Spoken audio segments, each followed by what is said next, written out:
and Economic Development Commissioner Steve Grove to present a request to approve Executive Order 21-11, adjusting limitations on certain activities and taking steps forward. Commissioner Grove, you are recognized for as much time as you may consume.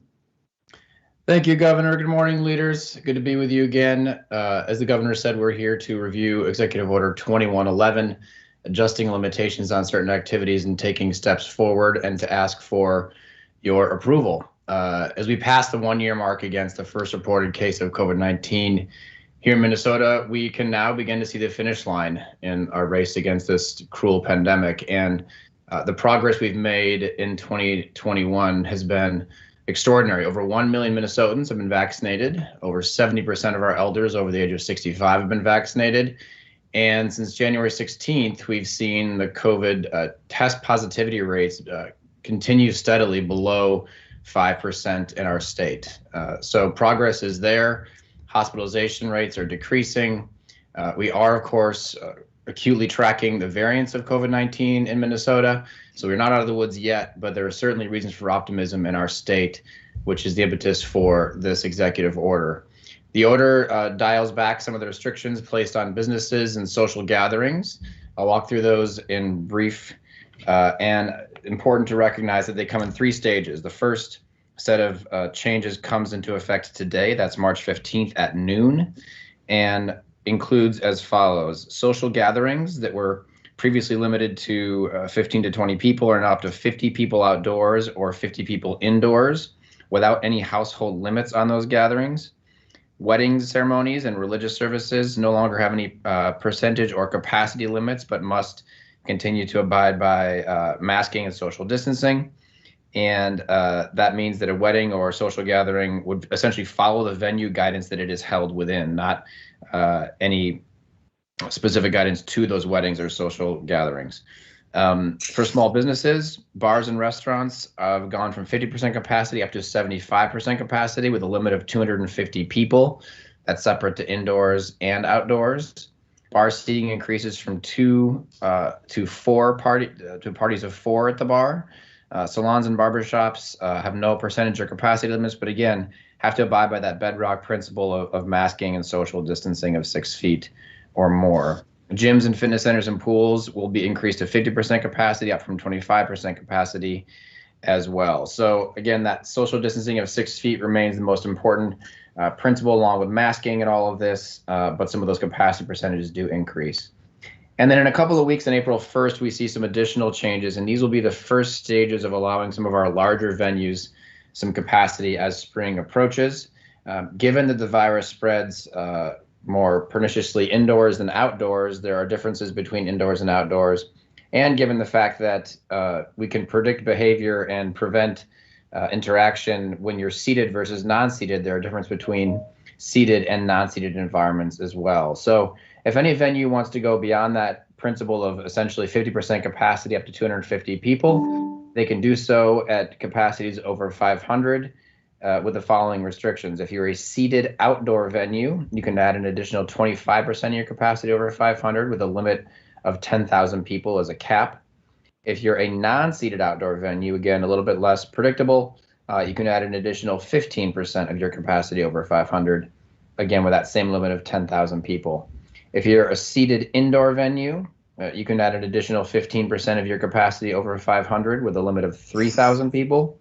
And if you're a non-seated indoor venue, you can add an additional 10% of your capacity over 500 with a limit of 1,500 people. So again, trying to pinpoint some of these advancements based on what we know about the virus, what we know about the science, making sure that we can allow for more commerce, but again, remain safe because we're not out of the woods yet. And these next few months are going to be very telling in our fight against COVID-19. And then in mid-April, April 15th, we will be rolling back the prohibition against working in an office space if you are able to work from home. While the Department of Health and the governor still strongly recommend working from home if you can, it will not be required starting on April 15th. However, all employers should continue to accommodate employees who wish to work from home if they can, and they must provide reasonable accommodations as required by law. So again, that's April 15th, gives businesses about a month or so to plan for that if they so choose. Again, strongly recommended, given that we're not out of the woods yet, that you do work from home if you can, but we're lifting the prohibition against doing so at the middle of April. So those are really the key points in this executive order. Again, some major advancements made in our fight against COVID-19. Vaccines are moving, and people are getting them in the arms, which is great. But we want to make sure that we can allow more commerce to go as spring approaches, and we remain safe in our fight against the virus. So we respectfully ask the council to approve Executive Order 2111, and I'll turn it back over to you, Governor. Thank you, Commissioner Grove. At this time, is there any discussion regarding Executive Order 21-11? Hearing none, I would call for a motion to approve the order. So moved. So moved. I now call for a roll call vote from each member of the council. Attorney General Ellison, how do you vote? Aye. Secretary of State Simon. Aye. Auditor Blaha. Auditor Blaha has had to log out. She's logging in right now. Just one moment, Governor. Auditor Blaha. I know I can vote until I get my stuff together, and I vote aye. Thank you, Auditor. Lieutenant Governor Flanagan. Aye. And I, Governor Walz, vote in favor of the motion. The motion carries and Executive Order 21-11 is approved. Our next order of business is I'd like to recognize Minnesota Department of Health Commissioner Jan Malcolm to present a request to approve Executive Order 21-12, extending the COVID-19 peacetime emergency declared in Executive Order 20-01. Commissioner Malcolm, you are recognized for as much time as you may consume. Thank you, Governor. Good morning, leaders. We are here once again to extend the governor's peacetime emergency declaration. As you've heard, our situation has stabilized quite considerably since the big November surge, but it remains quite a fluid situation. We watch our public health risk indicators very, very carefully. And the most significant new developments, I think, since last we spoke, really are the emergence and spread of the variants to SARS-CoV-2 that we are tracking and seeing in our state. We're now well over 250 confirmed cases of the B.1.1.7 variant, the variant that first emerged in Great Britain.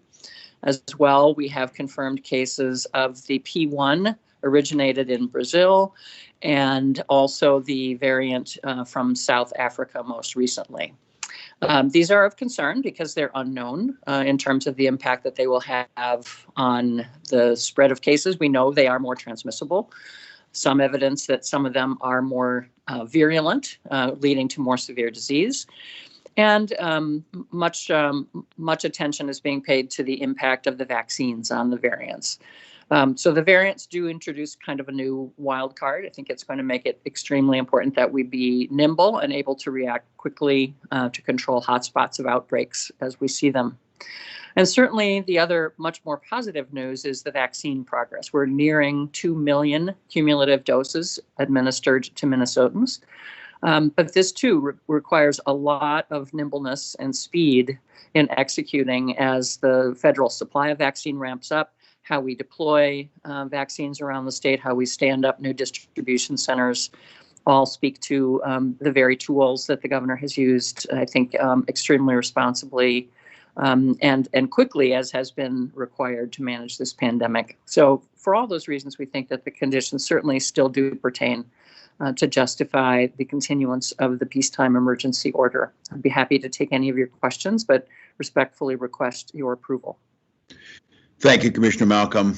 I'd like to send a thank you to the Executive Council, too. The tools you've given us with the executive powers to stand up the most robust testing system in the country, to be able to request and requisition PPE, and the ability now to be one of the top states in the country for getting the vaccine out quicker is because of the moves that this council has made, and I am incredibly grateful. And with that, are there any discussions around Executive Order 21-12? Governor. Lieutenant Governor Flanagan, you are recognized. Thank you, Governor.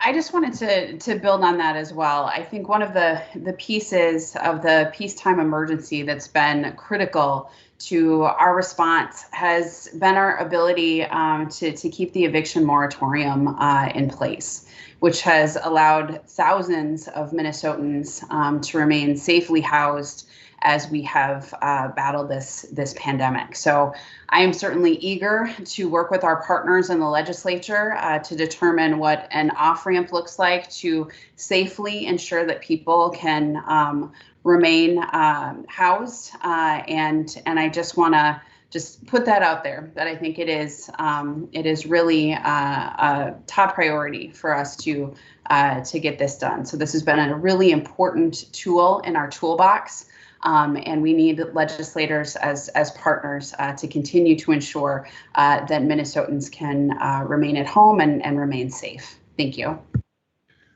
Thank you, Lieutenant Governor Flanagan, and I know all the members of the Executive Council. We are thinking and in communication with the legislature of how do we start to close that toolbox. The Lieutenant Governor's right. It's these very types of issues that need to be addressed. It's not as simple as just saying stop the peacetime emergency, because there will be a cascade of effects that will happen, and there needs to be a firewall built against that. Auditor Blaha, you're recognized. Thank you, Governor. Yeah, I also want to kind of express my appreciation for this measured approach that we're taking here. I think we've seen so often in government action where we get started and stop too soon, and we stop before we're done. We don't run all the way through the tape. As soon as we see the finish line, it's tempting to go off onto a whole different event. I had a brief career in track, primarily shot putting, but I did do enough sprinting to know that you got to run through the tape. And I think we've seen that where we know that economic impacts can lag throughout the economy, and different things go through in different paces. We still need to get the vaccines done. The virus is still showing it can surprise us. And so I am glad that we're making progress, but we're not just stopping. So I urge people to remember, you can see the finish line, but you got to run through it. So I'm voting yes today because I think this is the right measured approach to get there. Thank you, Auditor. Sage advice. And I do think the unwinding of this is going to take partners, and it's thoughtfulness that you're mentioning, Auditor, that will get us through this. There's deep concern now that a year of fatigue lets people just drop everything, and that's not the way to get out of this. Any further discussion before we move to a roll call vote? I would then call for a motion to approve Executive Order 21-12. So moved. So moved. And I'll call roll call vote of each member. Attorney General Ellison. Aye. Secretary of State Simon. Aye. Auditor Blaha. Aye. Lieutenant Governor Flanagan. Aye. And I, Governor Walz, vote in favor of the motion. The motion carries, and Executive Order 21-12 is approved. At this time, before welcoming any final comments, I would like to just send all positive energies to Auditor Blaha and her family on their courageous journey. Many of us are thinking and following closely, and we would like to make sure that that you know how many are thinking of you, and just you have our hearts and our love coming towards you, Auditor. Thank you so much, Governor, and all of my friends here. I'll pass that on to Roger. Also, this is just a great time to remind ourselves some of the benefits we're going to see from COVID. I mean, COVID has had so much suffering. It would be wasteful not to take everything out of this. And for all of us who are doing caretaking, the things we are learning about this, because of all the work and the infrastructure we built for around the Executive Council, my tech team, I'm able to continue to work while I have the chance to be there for my family. So I want to give a special thank you to the Department of Administration too, for all the work that you do here. I'm able to continue to do this, and I hope we take this for every family that's caretaking, for every family with kids, for every family that wants to be there with their family, and we can make work a place that supports family as well. So thank you very much. Thank you, Auditor. Any final thoughts before I ask for a motion to adjourn? Hearing none, I would call a motion to adjourn. So moved. I now call roll call vote. Attorney General Ellison. Aye. Secretary of State Simon. Aye. Auditor Blaha. Aye. Lieutenant Governor Flanagan. Aye. And I, Governor Walz, vote in favor of the motion. This meeting of the Executive Council is adjourned. Have a great week, everyone.